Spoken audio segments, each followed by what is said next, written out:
Historians of Reddit, what is the biggest duck you moment in history? Stop sending people to kill me. We've already captured 5 of them, one of them with a bomb and another with a rifle. If you don't stop sending killers, I'll send a very fast working one to Moscow and I certainly won't have to send another. Tito to Joseph Stalin. The Battle of Alicia. Julius Caesar's attacking some Gauls in modern-day France, and they go hide in a castle on top of a hill. Caesar's army isn't big enough to take them all at once, and the Gauls have reinforcements coming, so a siege is impossible. So Caesar just builds a bigger castle around the one he's attacking. He literally just built 2 walls back to back in a ring around the castle. The first Gaul army was already too small to defeat Caesar, and his fortifications only gave him a greater advantage. The reinforcements were also unable to defeat Caesar's army now that he was behind several layers of spike pits and both earthen and wooden walls. Plus the Gauls inside had no way to communicate with the reinforcements outside, so they couldn't coordinate attacks. Both Gallic armies were defeated as they attacked Caesar's newly built fortifications, and Caesar emerged victorious. It's probably my favorite battle of all time. The construction and use of the Warwolf, supposedly the largest trebuchet ever built. When it was disassembled it would fill up 30 wagons. So anyways, King Edward I built this to siege a Scottish castle. But before it was even built the Scottish people tried to surrender, to which Edward responded with a prompt no. In actuality he responded with, "You do not deserve any grace, but must surrender to my will." In other words, I built this trebuchet over 40 days and I am most definitely going to use it, and proceeded to use the trebuchet anyways. The Second Defenestration of Prague. The Holy Roman Emperor and King of Bohemia sends representatives to the Protestant city of Prague telling them to convert to Catholicism. The representatives get thrown out a window and allegedly landed in a pile of manure. So when France exiles Napoleon Bonaparte, the first time, they didn't think to change out military personnel. So he basically rolls up to the first French outpost he gets to, says sup and begins reassembling an army. By the time he gets to Paris, Hesse got enough forces that France is like, well, welcome back. Ferruccio Lamborghini was a rich man owning his company that built tractors. He talked to Ferrari about the imperfections of his car and how to improve them, and they basically laughed at a young tractor mechanic trying to tell them about sport cars. So he decided to start making luxury sport cars to compete with Ferrari, and thus, the rivalry was born.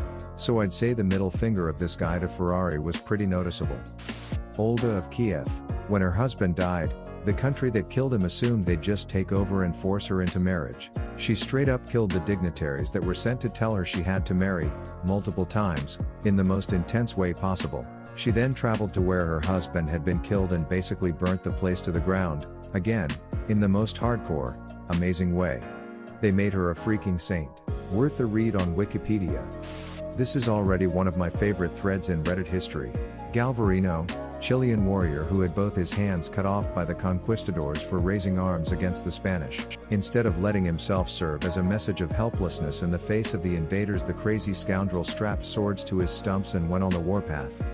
A pirate known as Jean Leffait had a bounty of $500 put on him by a governor, so he put a $5,000 bounty on the governor.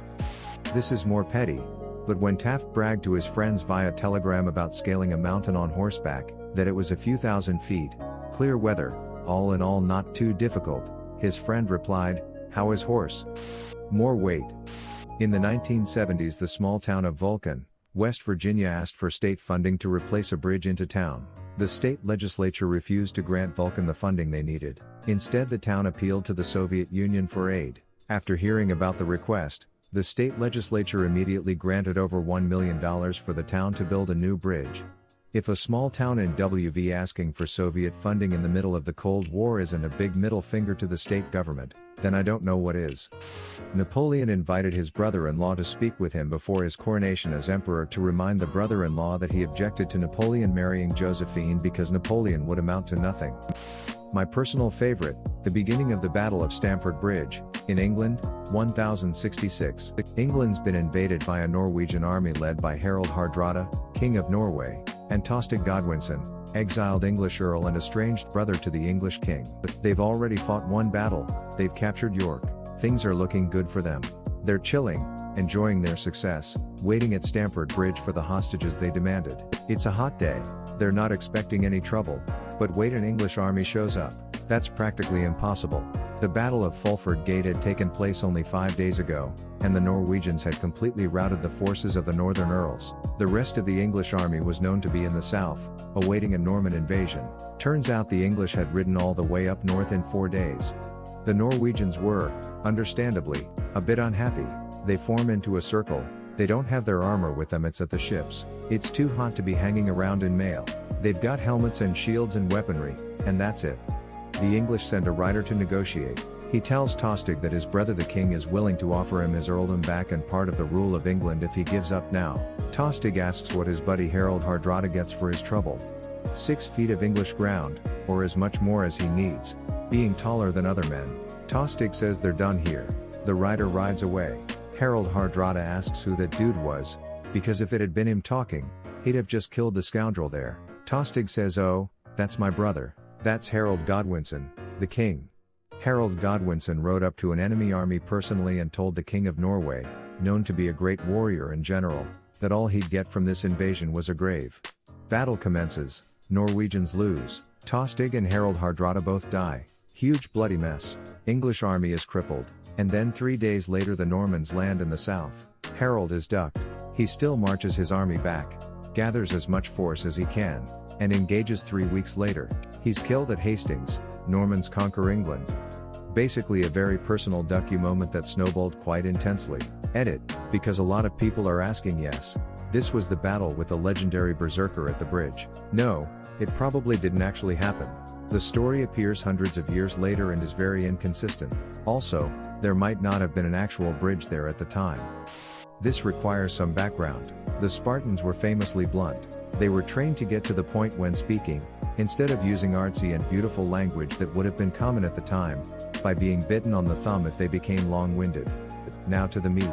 Philip II of Macedon, Alexander the Great's father, sent the Spartans a letter saying, "Would you like me to enter your land as friend or foe?" The Spartans responded with one word, neither. Philip was irate. He then sent another long-winded message. "If once I enter into your territories, I will destroy ye all, never to rise again." The Spartans then sent back one word, "If." It was like putting your head in a lion's mouth, and I love it. Edit. I was typing in a car. Excuse the typos. Operation Paul Bunyan. Here's the TLDR if you don't want to read the Wikipedia article. It's 1976. Some Americans at the Korean DMZ are cutting down a tree that obscures their vision to the North Korean side. A couple of North Koreans come out and kill a few Americans with their own axe. The Americans and South Koreans come back with such a massive show of force it's not even funny. Bombers, jet planes, 27 helicopters, a full aircraft carrier moved off the coast, thousands of troops, troop carriers, commandos, all just to send in a squad of army engineers with chainsaws to cut down that goddamn tree. I would highly recommend giving the forces used part of the Wikipedia article a read. It's riveting and hilarious. Edit. Thanks for the silver, fellow appreciator of American awesomeness. Who knew my top comment would be about the most expensive tree cutting of all time? Genghis Khan to Shah Ala ad-Din. After the Quraymids plundered one of Genghis Khan's caravans, killed his people, and took his poop, he thought to take the diplomatic approach and send 2 envoys and an interpreter. Shah Ala ad-Din decided to be a dumbass about it. He shaved the heads of the envoys to shame them and sent them back with the head of the interpreter. Mr. Khan was kinda peed, so he marched 200,000 of his boys and ducking annihilated their town with only 1/4 of that number even able to fight back. He was so peed at the Shah that he had the rivers keeping the surrounding villages alive fully diverted, so that he would literally wipe Ala ad-Din's birthplace off the map and make it so that it was like he never existed.